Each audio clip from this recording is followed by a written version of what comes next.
You are listening to Waywut? This is a weekly rabbit hole podcast that goes into a variety of topics ranging from the supernatural to sports to science or anything else that we find interesting. We post episodes every Tuesday. We post on Spotify, Apple Podcasts, Amazon Music, and Pandora. Please follow us on any of those. If you prefer video, you can always subscribe to our YouTube channel. If you want to talk to us or keep up with any random information we decide to talk about, you can follow us on Facebook, Twitter, X, whatever it's called, under @Waywut Podcast. That does it for all the self-promotion stuff. Thank you for listening, and here we go. Hello, and welcome to Waywut. My name is Darrell Holiday. I'm going to be the host on this episode, and I'm here along with the guy that spends his weekends looking for the Keebler elf tree, Jason. I may have found it. I've got a few extra pounds around the middle. I don't know if kids really even know about the Keebler elf tree anymore. I mean, that was always a big deal whenever, not a big deal, like, everybody's like, ooh, I want a Keebler elf tree t-shirt. But the commercials, it was always like establishing shot of the Keebler elf tree, and then you'd zoom in and there's a little, elf sweat thing, and you don't really see that anymore. No, I see a few commercials from a Keebler not too long ago. Yeah, but so they're still relevant, but I don't know. I mean, how much do people know about commercials anyways? I mean, between streaming and being able to skip commercials and crap, True. I mean, yeah. They're missing out on them fudge stripe cookies. Well, so today I'm just going to go kind of a little ranty now. And it's going to seem a little weird because it should be weird because I want to talk about cult stuff a bit. All right. So if being a cult leader wasn't so much work, I would totally do it. I mean, the end game of a cult is great. It's it like requires a lot of long con. Yeah, well, not just that. It's like being a televangelist without drawing any of the attention of the IRS. Yeah. You don't have the IRS crawling up your ass trying to like take your stuff. You get people to give you stuff, and all you have to do is just make promises. That's it. You can just promise stuff. And be a good talker. Yeah. I mean, if the person ends up with whatever it is that they wanted, then you get the credit for it. And if the person doesn't get what they want, then you get to blame them for not believing or sacrificing enough. It's all your fault. Yeah. Believe harder. Yeah. You didn't worship me enough. I mean, the main thing that would stop me on this is that it is a ton of work to build this stuff up. I mean, I don't think anybody gives cult leaders enough credit for the hard work that they put in. I don't think anybody gives cult leaders credit for anything. Yes. No, they don't. I mean, because that is a ton of work. I mean, first thing you have to do is you have to find that first batch of suckers. Yep. And I can't imagine that's easy. I mean, think of how many random people you have to walk up to and just spout whatever your nonsense is just to find, people that are empty enough to let you fill them up with your bullshit. True. Well, that's the blessing of the internet these days. There's always people that have the same beliefs as you. That is true. I mean, I imagine it, but it's still going to, when it comes to like getting, you get them to sell you money, I guess, but it's not the same as being able to, have somebody sell all their worldly possessions, give you the cash, and then live wherever you tell them to live so that they give you stuff. Right. I mean, if you want that route, where people like give up their entire lives to live for you, you have to be able to walk up to complete strangers and be like, "Excuse me, you look sad and lonely. Would you like to learn about the holy magic pickle that was found at the sacred McDonald's in Grassfoot, Nebraska?" What an oddly specific thing to worship. I mean, I'm not saying I don't have ideas. I'm just saying I'm too lazy to enact them. I mean, it would get old after a while. I mean, you'd have to be very outgoing as a cult leader. Like car salesman levels of outgoing. And absolutely. I'm not there. I can't do it. I would have like the first person I'd, try to talk to about the holy magic pickle and they would just, be like, shut the hell up and get out of my face, or that all of a sudden they would convert me to their religion or something, because, I'd be like, you're so right, I'm so wrong, I'm on the bad path. I mean, the other option, is you could always join a cult and worm your way to the top and then break off a chunk of it for yourself, or you get the leader to leave it to you whenever they die. I mean, that's what David Koresh did. I mean, he left it to somebody before they got raided? No. He inherited it, sort of. So, like, there was already an established cult, and then he weaseled his way to the top of it, and started, like, worming his way into, like, the old lady that was running it, and instead of it going to her son, he got it to go to him. And it worked out really good for him until it didn't.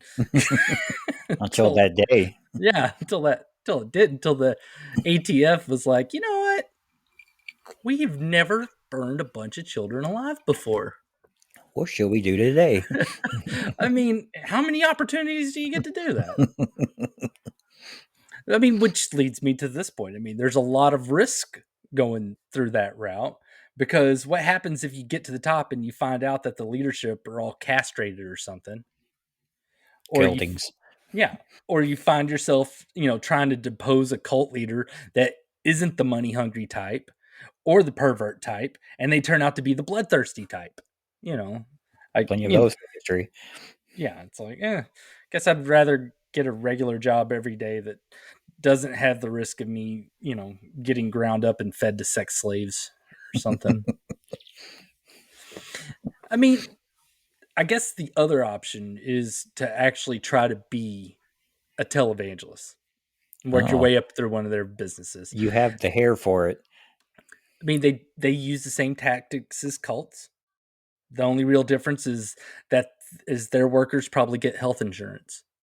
So, I mean, you definitely wouldn't want to try to do it from the ground up, because that's a ton of work. I mean, that's just as much work as a regular cult leader. I mean, yeah, it's kind of cult-like.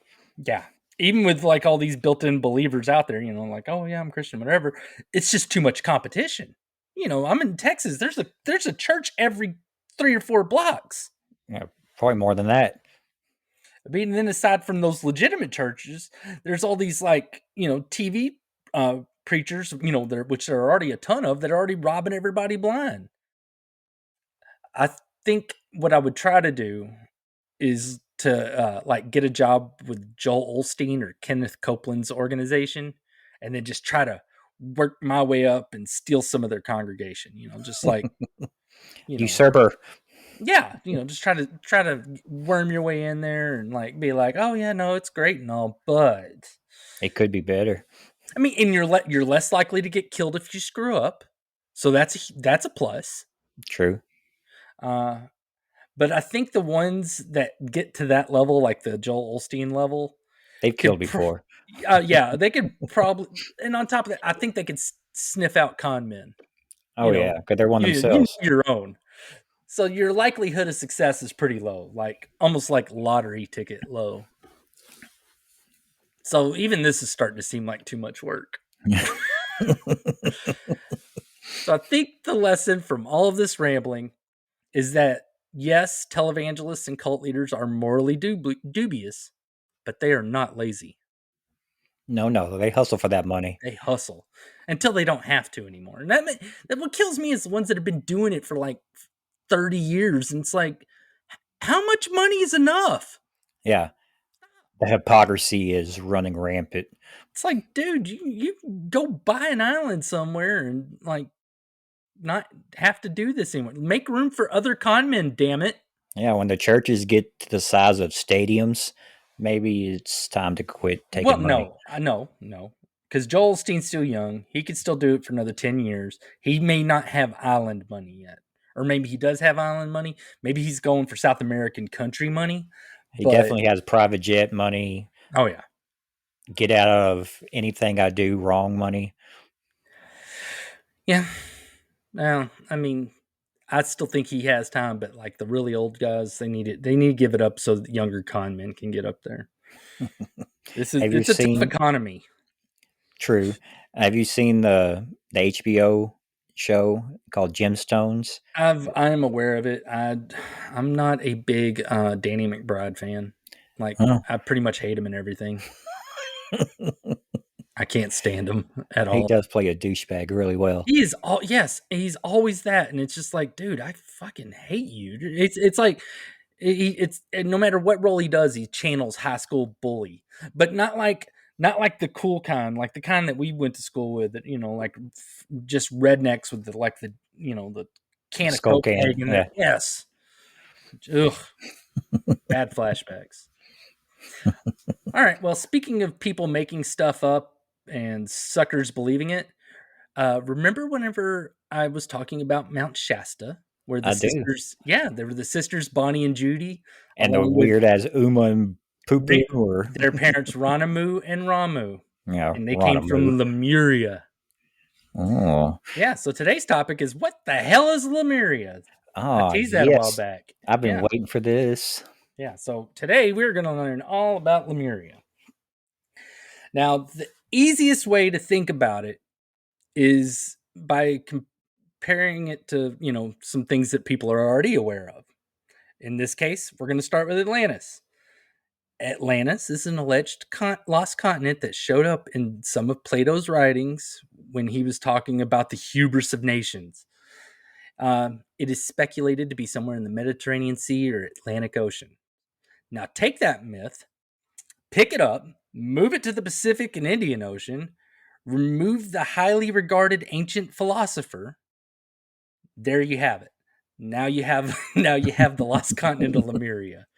You just once you do all that, it's kind of the same. Wait, Now, did you say Atlantis was a continent or just a big city? it was a continent. It's the lost Okay. continent of Atlantis. Okay.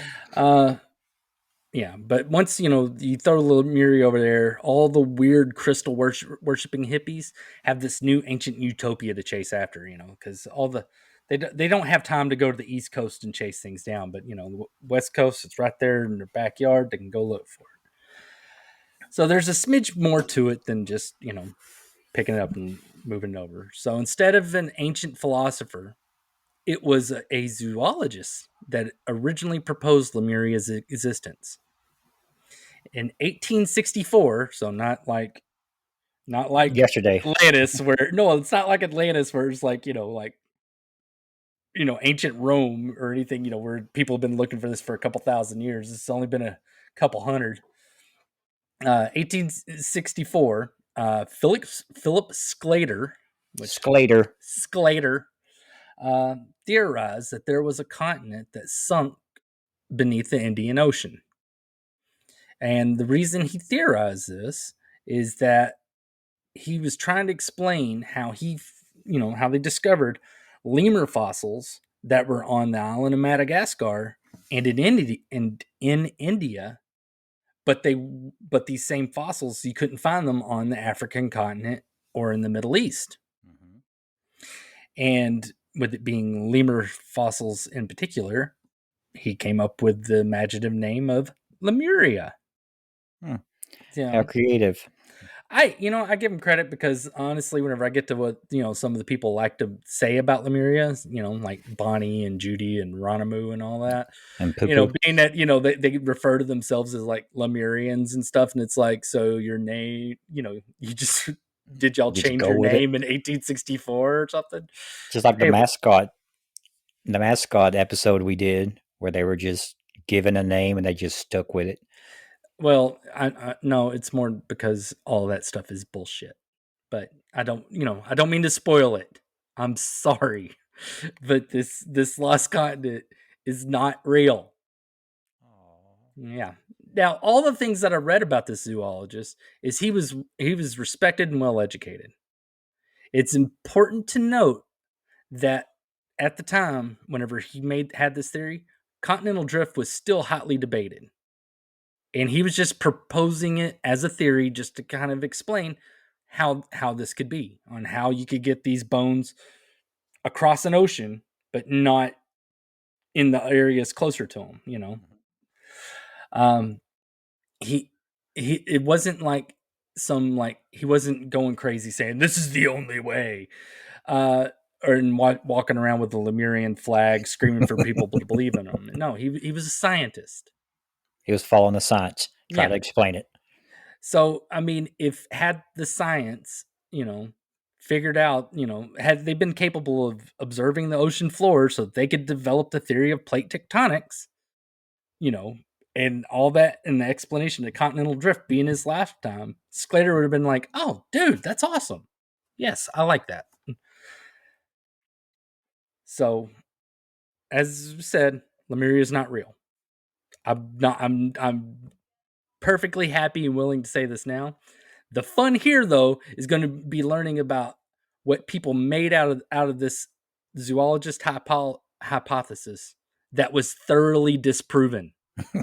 They're going to go with it and just run with it. Oh, yeah. So now that we know the humble beginnings of Lemuria, what did people do with the idea of this new lost continent? Start a religion. Yep. One of the first things they did was religion, but not, it wasn't one of the big ones like, Christians or Islams. It was one of those good old fashioned culty religions. Yes. Theosophy was a religion that popped up in the United States in 1875, about a decade after Sclater made his Lemuria proposal.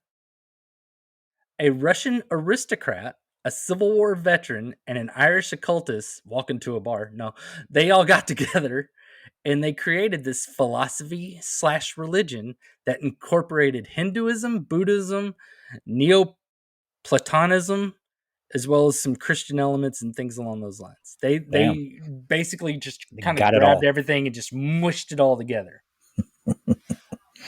It's super complicated and was what eventually inspired a lot of New Age religions. They're like, oh, dude, they got some great ideas. Let's just take this and, change it to a holy magic pickle. Yeah, to what we want. Yeah. So for the purpose of our discussions, Theosophy, I'm going to be talking about the Theosophy writings of Helena Blavatsky. She's the Russian aristocrat that I mentioned earlier. The Russian aristocrat.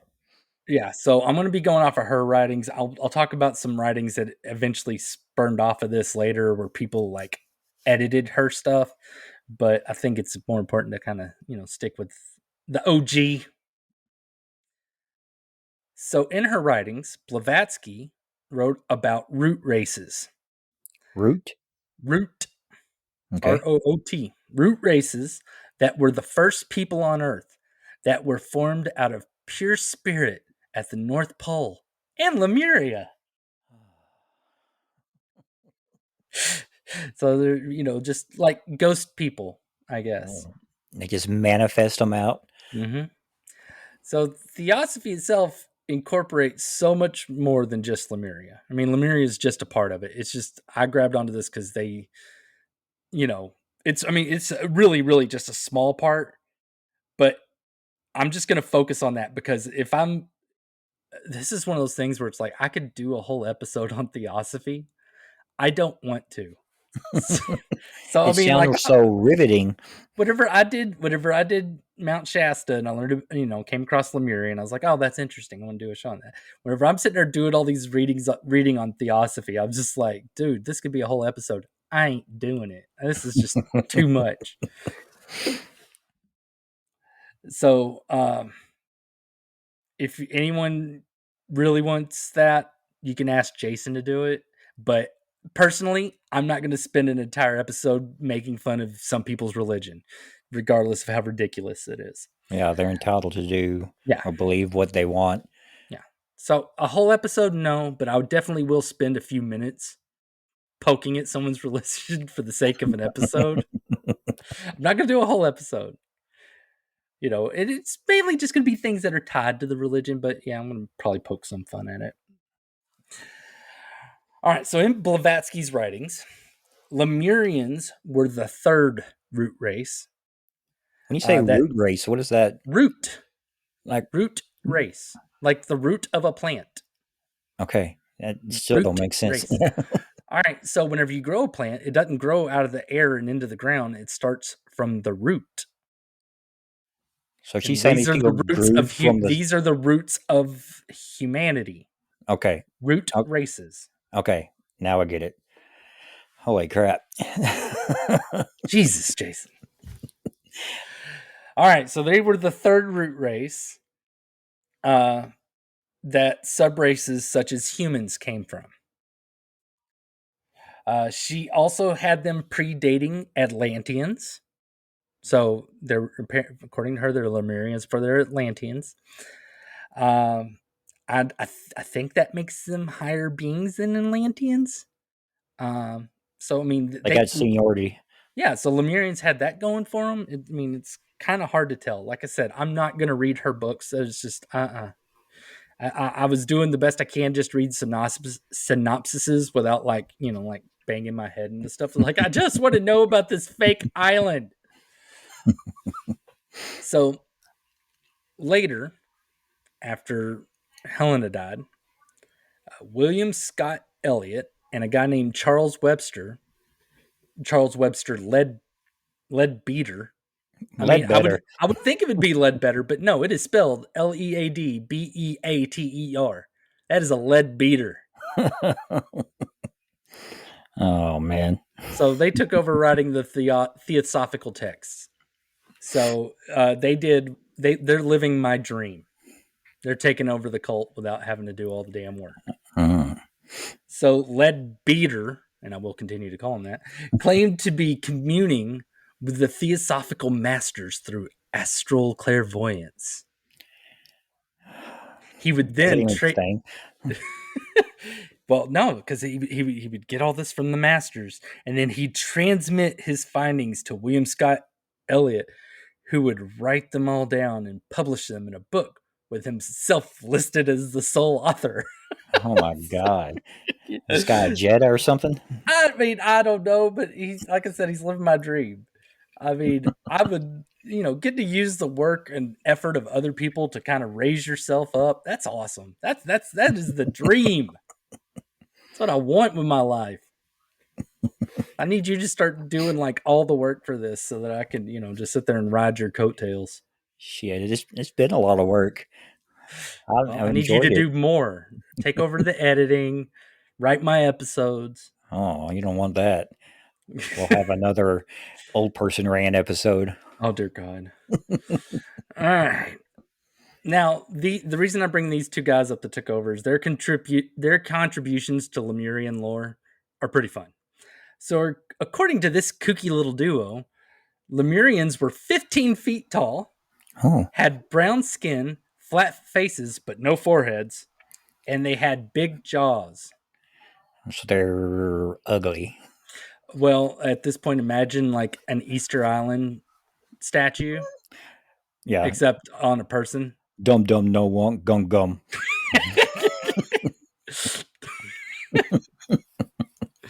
Yeah. Furthermore, they said that they could see sideways like birds and could walk forward and backward effortlessly. I'm pretty sure we could walk forward and backward effortlessly too. I mean, I don't know. Maybe it was harder back then. I mean, like between like all the, the medicinal heroin and cocaine and big ass heads and all the medicines being like 85% alcohol. Maybe walking backwards is a pretty big fucking accomplishment back then. They're like, wow, this dude's awesome. It's like an acrobat. Look at him do it so effortlessly. He didn't have to think about it or nothing. For such a word that means easy, it's such a hard word to say. So, God damn it, Jason. Stop ruining my episode. All right. So, I mean, with 15-foot tall beings here, you'd have to be worried about their poor mama's hoo-ha's with the birthing, something like that. But nay, you do not. For they hatched from eggs. Oh, of course they did. Giant ass eggs. Yeah, no, they totally, that's how they reproduced until they started screwing animals and bringing about our ape-like human ancestors. Because That's what spiritual beings with no foreheads do. It's like, dude, see that zebra over there? Yeah. You dare me? I mean, you don't have to dare me, but come on, dare me. Come on, please. Will you dare me? Come on, please. I'm gonna do it anyway. You said you dare me, right? Ah! Let me some zebra ass. As for Lemuria itself, he kept it simple. It was in the Pacific, and it just sank. Just how islands do. They just sink. Yeah, and somebody unplugged it and just went down the drain. So, enough of this little cooking bunch. About 30 years after Blavatsky, went the whole religious route with Lemuria. Mm-hmm. So, we got a guy named Frederick Spencer Oliver who wrote a book that targeted the occult audience that was growing in the late 1800s. So, like back in the late 1800s, the occult and spiritualism and all this, that's what like well-to-do people were all about. It's like, ooh, yes, let's talk to spirits and unwrap mummies and take bites out of them. What else are they going to do? I mean, they totally did that.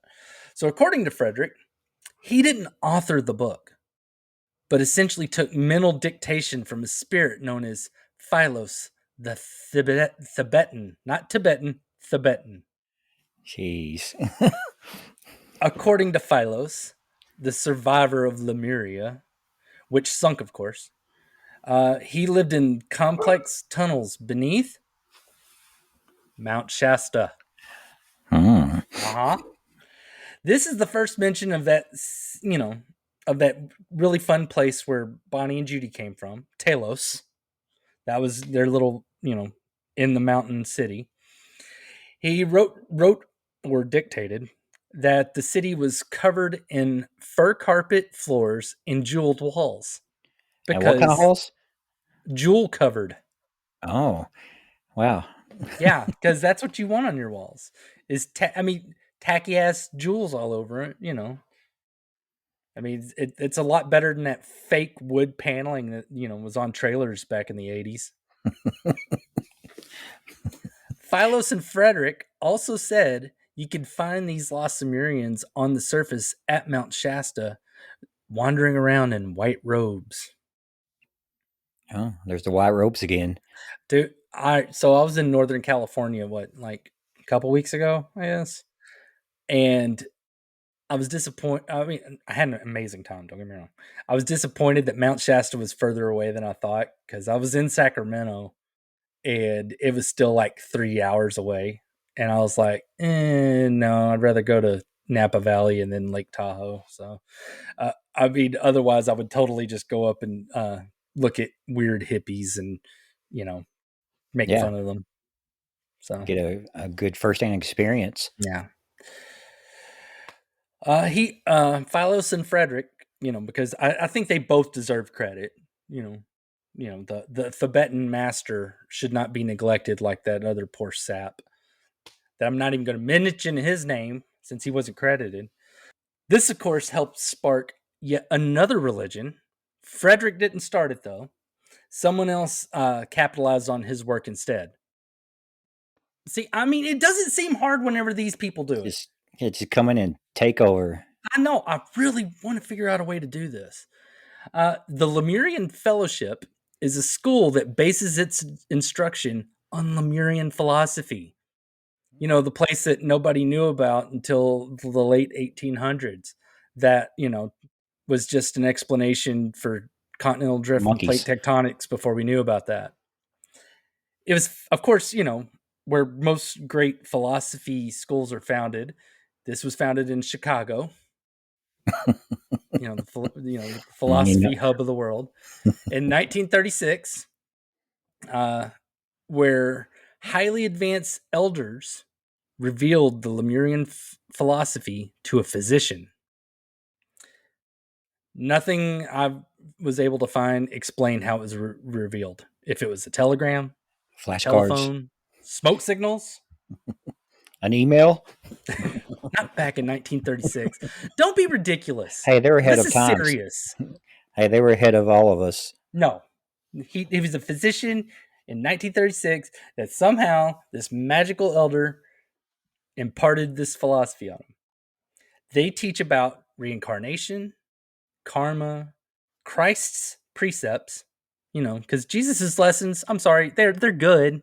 Even if you're not like, you're not a religious person, and like he's sitting there telling you to like go out and do bad things. He's like, no, help poor people, help people that are hurting. Oh, okay, yeah, that was his thing.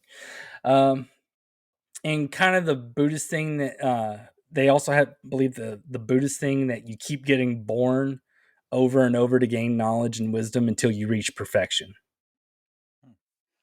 Where it's just this endless cycle of like, you're gonna go through, you're gonna get suffer, you're gonna do this and feel bad, and one of these days you'll finally be spiritually good enough to achieve nirvana. Except they don't. This one's just more perfection than nirvana. They don't want to take that away from the Buddhists, I guess. Now with this one, there are still followers of this today that still believe in the lost continent of Lemuria. They feel that various I need a Journey song about like that. About what? Oh, don't stop believing. Oh, yeah. They feel, God, that was such a bad joke. They feel that various megalithic structures, big rock structures, on Pacific Islands, Asia, and South America are evidence to support the existence of Lemuria. Again, though, continental drift, whatever, but whatever.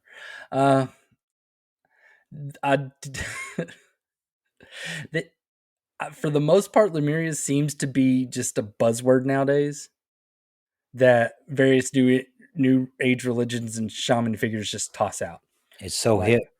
Well, it's mystical.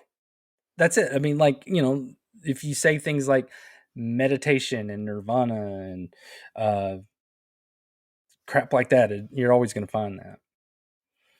I found a website about a Hawaiian kahuna that claimed to have Lemurian ancestors. The main thing of note on why I bring this up is that when they announced her death on the website in 2020, they said she was kidnapped by angels. They're going to bring her back? What do they want for her? I mean, if they did, they would need Liam Neeson to pray on their behalf. I'm a Lemurian. And what was their ransom? Hey, you're stomping on my joke. I'm a Lemurian with a certain set of skills. I'll come to heaven and I'll fucking kill you. So, yeah, now don't stop on my joke. Mine was better than yours. Ransom. Dated. Hey, they kidnapped her. They're going to want something. Yeah, well, they kept kidnapping Liam Neeson's kid like 3 times. Yeah, what a terrible dad. Yeah. I think they should have named the second Taken movie Look Who's Taken 2. Would have did better in movie theaters. You threw me off that it even screwed up my Liam Neeson impersonation. I'm pissed off at you right now. Oh. Jason, I have a set of skills. If you fuck up one of my jokes again, I'll find you and I'll kill you. You know where I live. Well, it won't be hard then. Mm-mm. All right. Now, I cannot discuss Lemurians without bringing up Amy Carlson. She's someone else that I mentioned in the Mount Shasta episode. She was the cult leader that came from Dallas. She was like a McDonald's restaurant manager. Yeah. Well. She was the one that, aside from dying of COVID and her followers keeping her mummified corpse, she claimed that she lived in Lemuria and Donald Trump was her dad. Gosh, he gets brought up in all kinds of circles. I mean, I don't know if she was claiming that while she was working as a McDonald's manager in Dallas. It would have been some weird conversations. Like, hey, you know who my dad is? Someday my dad's going to be huge. He's going to be huge. He's going to be tremendous. Yeah. Maybe the best one ever. I mean, and here's my other thing that I'm wondering about this is Trump the Lemurian, Or did he bang it out with a Lemurian lady? I mean, I could see him shelling out like a bunch of money to have sex with an ancient 15-foot tall woman. Yeah, I bet it's a long list. Oh yeah, no. I imagine his list his list is probably way worse than what mine was whenever I was a young single man. My little check boxes. It's like, I'm in a okay, got long this. I'm in a long list of people waiting in line to hit a 15-foot woman. Oh, really? I don't think I would add that one to my list. That's a little too. That's I don't that's know, the that's guy on too Game of tall. Thrones like the big women. All right, so I mean, a 7-foot tall woman. Yeah, I can see that. 15-foot tall woman. No, that's gonna feel weird. I don't want somebody that's gonna like cradle me like a baby whenever I'm crying afterwards. Whenever I didn't satisfy her. It's okay. There. It's I can't believe it. You made me feel so small. Anyway. Now, there's also the New Age belief in star people. This is the belief that extraterrestrials left bits of their DNA behind, and so there are certain people that carry those species abilities within their DNA. Oh, like You know, Star-Lord from uh, what's it? except Guardians powers. of the Galaxy, I huh? mean, he didn't really have. I mean, his big power is that he could handle holding a ball. I mean, like seriously. Uh, these people, though, they say they get, you may have hidden powers within you that are written into your DNA. And I found this nifty website that offers marketing services and one-on-one coaching for potential star seeds for the reasonable fees ranging from 888 to 2,222 British pounds. I don't know why they used repeating numbers like that, but I imagine it's something very starseedish. So these people get paid to help bring out your star quality or your Your star inner. your star seed things. Yes. Oh, so it's kind of like on Deadpool too, where he injects you with whatever he injects you with it and try to get the superhero to come out. Yes, except less sciency and more scammy.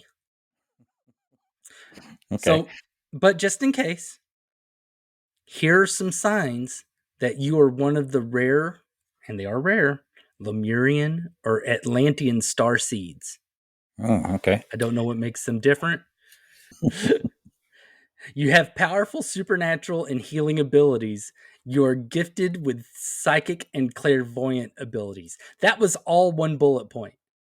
Damn. I didn't bunch all that together myself. That's the way they bunch it together. You have supernatural and healing abilities, which I think that would just be supernatural abilities anyways. Mhm. And you're gifted with psychic and clairvoyant abilities. Again, you know, supernatural. It's kind of, Yeah. The I'll leave next that one, box unchecked. oh, to further make my point, the next one is you are instinctive and intuitive, which seems very redundant to the psychic trait. You're a team player and flourish in social situations. So there are no loner Lemurians. That sounds like a personality test. Oh yeah, no, come on. I'll, you have a remarkable capacity for empathy. Ooh, I might be part Lemurian. So are rats. You possess highly advanced knowledge and wisdom. If you pay the money, I guess that means you automatically fail this one. Yeah. You're just done. You're peaceful, loving, and compassionate. No assholes allowed. So I guess I'm not a Lemurian after all. Yeah. I like to fight. Oh God, no, you don't. You might be a Lemurian. You're a natural born leader and teacher. I don't think you come across too many of those joining weird religions. Natural No, born leaders. If they no. do, they're doing it for the same reason I want to. To take over. Oh yeah.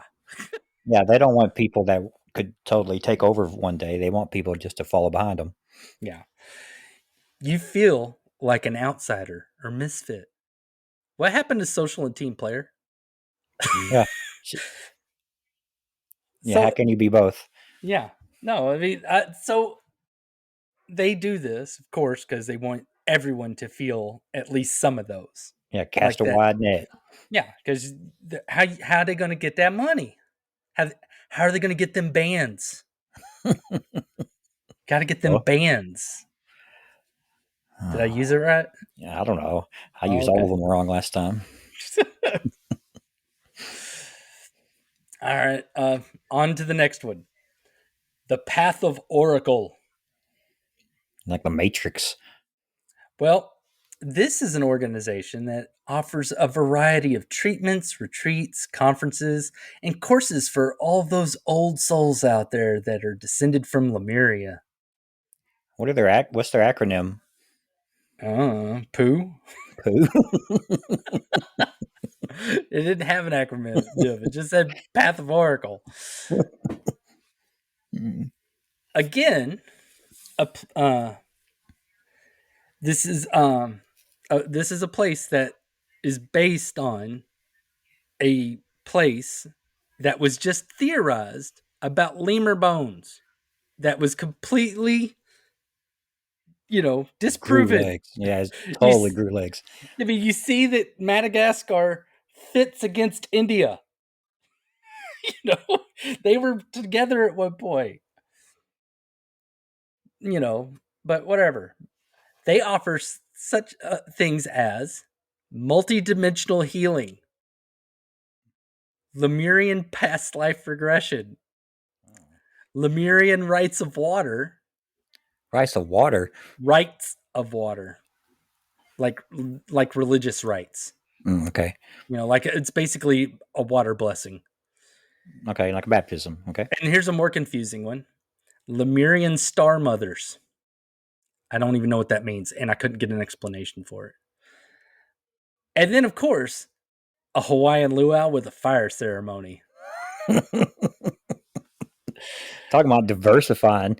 Well, I mean, it is in Hawaii. I mean, if you're going to get people to shell out thousands upon thousands upon thousands of dollars to come stay at your weird new age hippie place where you can go sit there and just make up things as long as you just wave your arms in a very spiritual motion and like channel things in your head and be like, I am sensing great pain in you, and they're like, I am hurting you It know does hurt. So, but I mean, if you're interested in, poo, the path of the oracle, you can learn more at the 2024 Mount Shasta conference. Oh, there's a conference. That's Yeah. wonderful. And with this, I feel like I'm done because at this point, people have already capitalized this on ways that I could only dream of. And I'm sad now. Oh yeah, I they mean, monetized something that didn't even happen. yeah, I mean, at this point, since they've already like done Lemuria to death, do you think, we can make a religion surrounding Oz or Hogwarts or something? I mean, they're just as fake. We might be late to the party on that one. I bet there is a religion based on Hogwarts and all their beliefs. Oh, dear God, I hope not. All right. Well, I am going to go ahead and call it quits for now. And I'm going to go commune with my Marvel Cinematic Universe High Elders to just, see if I can discover the meaning of life. Okay. I'm gonna go get on that list for that 15-foot woman. You ain't got Trump money. Trump don't even have Trump money. Not anymore. Everybody keep coming after him. Well, I for those of you that the fives and fives of you that are listening, if you want to tell us what fictional land you want to base your religion on, we will gladly steal that idea from you so that I can become a cult leader at last. Yeah. And while we read through those lists, you can join us next time whenever Jason will tell us about some stuff that'll hopefully make us say, wait, what? Bye. See y'all later. Thank you for listening to Waywut. We really appreciate it. Remember that we post episodes every Tuesday and would love for you to rate us on Spotify, Apple Podcasts, Amazon Music, or Pandora. If you are watching us on YouTube, throw us a comment, subscribe, and do all the other things that YouTube likes for you to do. You can stalk us on Facebook and X/Twitter with the handle Waywut Podcast. Once again, thank you for hanging out with us for a little bit, and join us next time when we'll get you to say, "Wait, what?"